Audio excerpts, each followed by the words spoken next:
Search is like a basic human function. We have information demands and needs that we need to get met, and there will always be a search engine to meet us in that. The form of what that takes and how it operates, and whether the modality is through text or through audio or other formats, that's going to evolve and become more interesting. But at a fundamental basis, we're essentially providing a fragment of information looking for knowledge. Hello and welcome to another episode of the Duct Tape Marketing Podcast. This is John Jantsch. My guest today is Manik Bond. He is the founder, CTO of Search Atlas, a cutting-edge SEO and content marketing platform designed to help marketers, agencies, and businesses drive measurable growth. With a background in engineering and entrepreneurship, Manik previously founded RankPay and has become a respected thought leader in the SEO community. So, Manik, welcome to the show. Thank you, John. Great to be here. So let's talk a little bit about creating a Search Atlas. How old is Search Atlas now? 5 years-ish? Is that?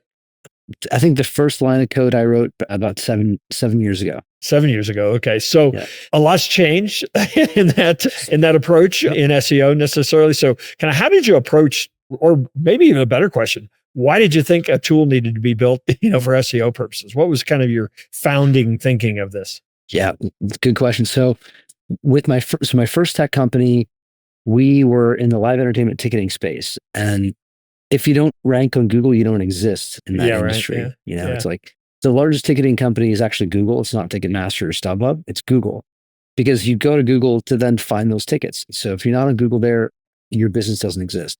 So figuring out what the equation was something that I started trying to crack the code on over a decade ago. And what I learned very quickly in the process of trying to scale and grow that business is that other tools out there, conventional, what I call traditional or trad SEO tools, like Ahrefs or SEMrush, these are analytics tools. They give us reports. They give us data. But if we don't move on that data, nothing moves, right? We're just watching through the looking glass. And so I felt what we needed really as an industry was tools that would actually help us accelerate change, like the changes to our sites, the changes to the internet that help us rank better. And that's where Search Atlas came from. So people aren't familiar with Search Atlas necessarily. It basically lives on a platform, but it connects with your website. And so it actually is able to make changes on your website from that platform. That sort of took some wizardry, didn't it? It did. So there's something from back of the envelope, trying to figure out how we would do this and make it fast in real time. But we're happy that it worked. Initially, we weren't even sure if Google would be able to see the changes that we were making. There was a lot of risk in the early days, but I believed that we would figure it out, and we did. And now I think I'm happy to say it's over 20,000 sites powered by the software, over 5,000 agencies on the platform. And it's a case study machine. Like, it just produces case studies constantly, and that's been great. Yeah. So you've probably seen these headlines of late. It's become very trendy to start a blog post or something with SEO is dead. So I wonder why that is. So how do you see the landscape changing right now? I mean, there's no question it is evolving and changing, but certainly not dead. How do you see it? How do you see it today? Yeah, I think the problem is that some people's brains are dead and they see those headlines and that's what they click on. But the truth is, search is like a basic human function. We have information demands and needs that we need to get met, and there will always be a search engine to meet us in that. The form of what that takes and how it operates, and whether the modality is through text or through audio or other formats, that's going to evolve and become more interesting. But at a fundamental basis, we're essentially providing a fragment of information looking for knowledge. And that discovery process has just evolved. The landscape is now more fragmented than it used to be. The total size of search is actually bigger. Yeah. And it's still Google's game, but the types and ways that we're searching are changing. And the kinds of people that search on different search platforms is also becoming pretty interesting, Yeah. What we're seeing there's in our almost data, there's almost like search personality, right? Almost. Yeah. I mean, on the end, on the other end of the computer, there's an avatar, there's an ICP. And the ICP of the ChatGPT user is someone who's willing to pay at least $20 a month. Remember that, like, we're paying for the subscription. anyone can search on Google without even $1. It's a free platform. And so immediately there's a higher like commercial possibility from the user of chat. That's why I guess when we look at our data, we're seeing 5.5 times higher conversion rate from people that go to our site from ChatGPT than from Google, which is insane. And then even for some of our product pages, we see, 1.5 to 4x higher conversion rate. So it's undeniable that the conversion likelihood is way higher from chat than it is from Google. And that's what we're seeing. Yeah, and I think it makes a ton of sense because at least today, the snapshot in the moment, I think that the consumer's belief is, okay, Chat GPT or AI or something has gone out there and done all the research for me. And so these 3 results that it gave me, that's all I need to look at. And I think that's really why you're seeing that. Don't you think that's why that intent and that conversion is so high? Yeah, for sure. And the other thing that happens faster on LLMs is that you're able to do your research in a more comprehensive way. So Yeah. there's other prompts and they're asking refinements and they're digging in deeper. They're going and they're asking more questions. And then when they get to the final end of their journey, usually they're in a pretty close position, I think, to make the transaction happen. And they're ready. Yeah, it was a lot of those questions they used to ask a salesperson have now been answered. Yeah, exactly. Yeah. Way less objections and they're way more familiar with what they're buying. And from an information processing perspective, John, like that's the other amazing thing about it is it's way easier for us to interact with ChatGPT because we know the structure. It's text and it's structured in a way and it's easy to synthesize that. Yeah. It's conversation. Feels like conversation, right? So what do you see the biggest opportunities and maybe the biggest risks today for marketers with AI becoming, so integrated into search strategies? That's an interesting one. I think one of the biggest risks is how the platforms themselves are changing. Yeah. And if you're like, as an example, if you're a pure play organic search marketer that was good at creating content and you were creating a lot of informational content, that strategy is becoming more and more obsolete because the truth is Google and all the LLMs, they already know what color an apple is. And they know that the sky is blue. Like we don't have to like create content to show that to them. We have to create something new and different. And so some people that haven't like evolved their marketing approach in organic SEO, they're already like that methodology is already obsolete and they need to retrain.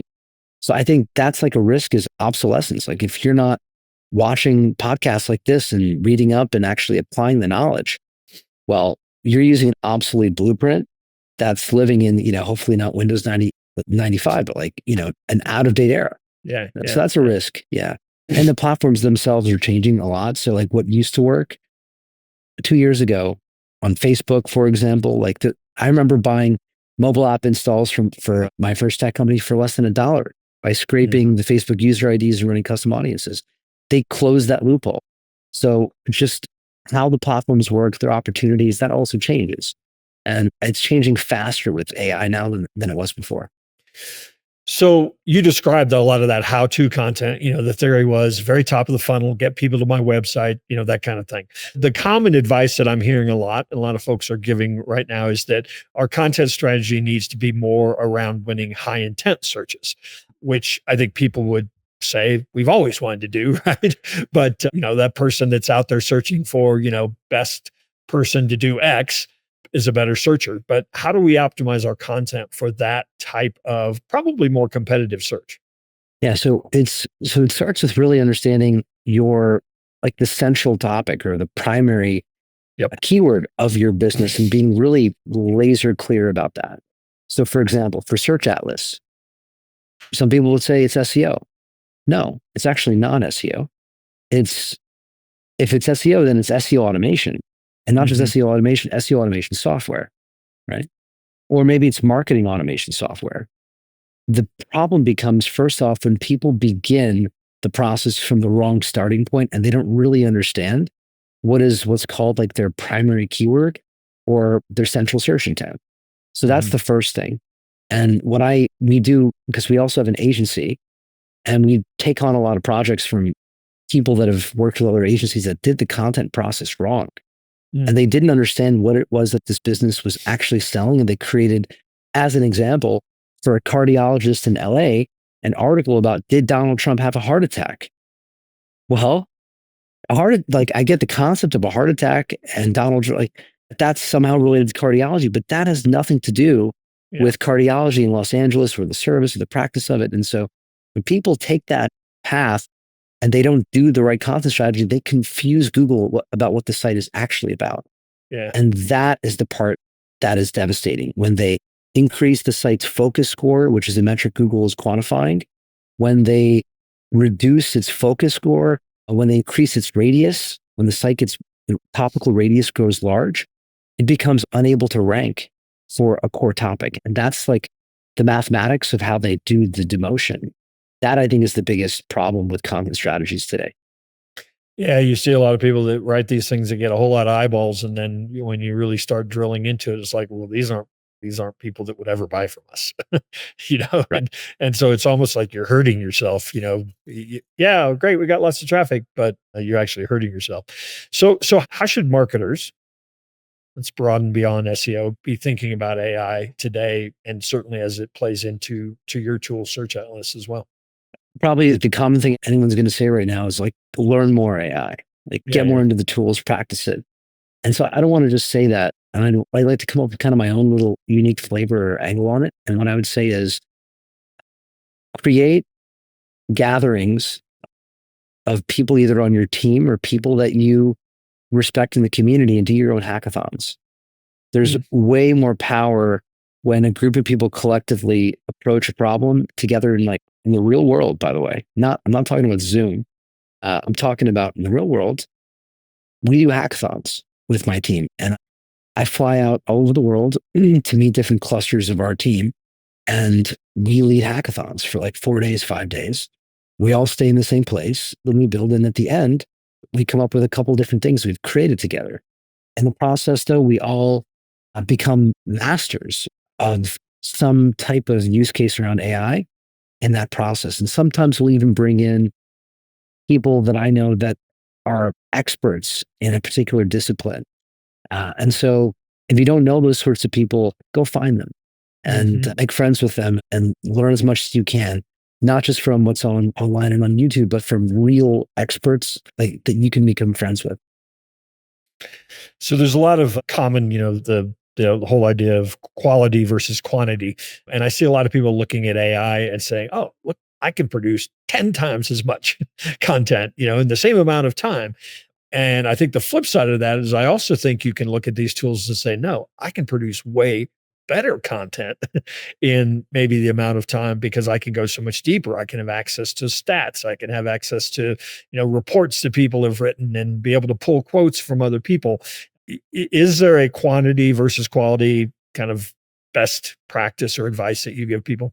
So, so I'll give a controversial take. I think that web pages as we know them will be dead in less than 10 years. And the reason for this is that right now, and historically, Google have needed us to build web pages, and really even Facebook, to build web pages to lead people on an informational journey Yep. that maybe also includes a conversion journey towards some sort of transaction or registration or some path like that. And they needed us to box up the information because they didn't have it. When we live in an era where creating content, you can create high quality content and lots of it, where content, the value of it, whether it's a web page or a blog post, is essentially zero, and high quality content is abundant. That's the future we're racing towards. Yeah. And so, in a world like that, essentially all the information that's knowable gets compressed into a knowledge graph. And that knowledge graph is essentially containing all of the factuality, all the information, consensus of all of the voices on the internet in the world. And then at that point, Google can just make their own web pages. Yeah. They don't Yeah. need us to build it for them. They just know what our query is. They have their lens and perspective on an answer or multiple answers. And so they will reconstruct the web page experience synthetically, optimized for our exact question and the exact Yeah. answer we're Yeah. looking for. Yeah. Yeah. Dynamically created for that one person. Yeah, on the as fly. well, right? Which obviously very hard for us to do as a website owner. Yeah. All right. I guess it begs the question then, like, what do we do to compete with that? Good question. Number one, build the biggest damn brand you can fast. Yeah. Build that brand, get people to know that brand and love it, build something that they want to come back to.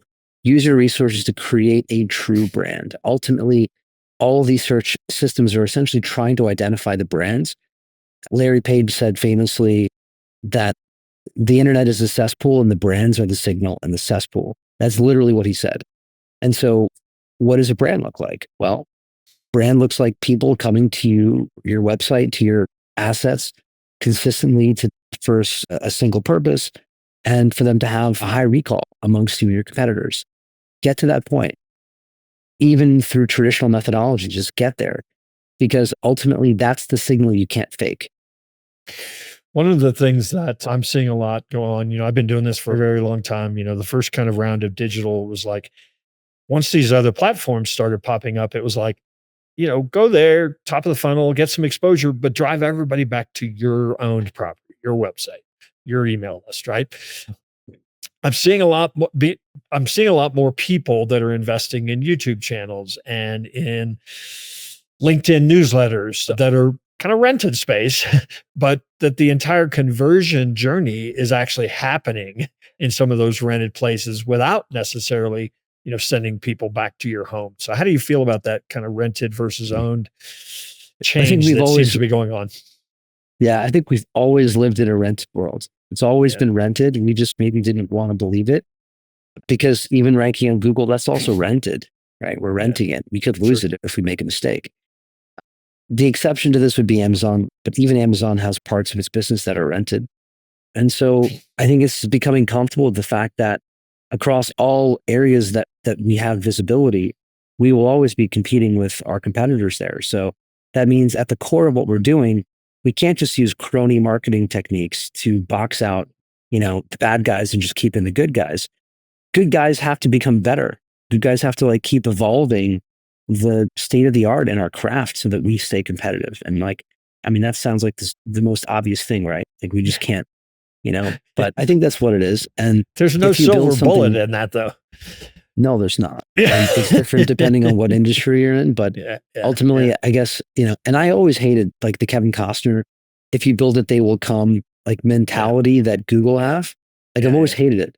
But ultimately, it is like in this perspective, it's true that if you build something of value, people will come back to it. And, you know, the only other thing I want to add to that is also, I think because of this, we're going to see people move back toward community, like Yeah, real face to face yeah, spaces that are free of like digital advertising and just people that now feel like they're being misled by what they see online. They feel like like everything's been gamed and can be gamed. And, there's a increasing amount of people that are looking for a recommendation from another person, not yeah. from the internet.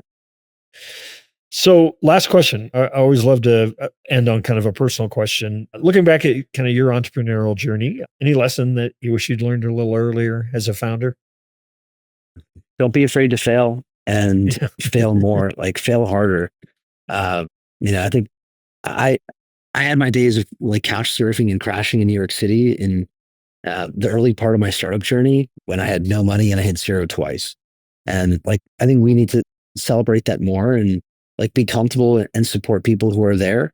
And I'll say like every single person I know that was in startups or building on their entrepreneurial journey a decade ago, every single one of them has landed someplace amazing. Like not yeah, just financially, but also just happy with like where they are in the world. And I feel yeah. like, anyone who's listening to this and is in that early part of their journey, absolutely like commit to it, keep going and like don't give up.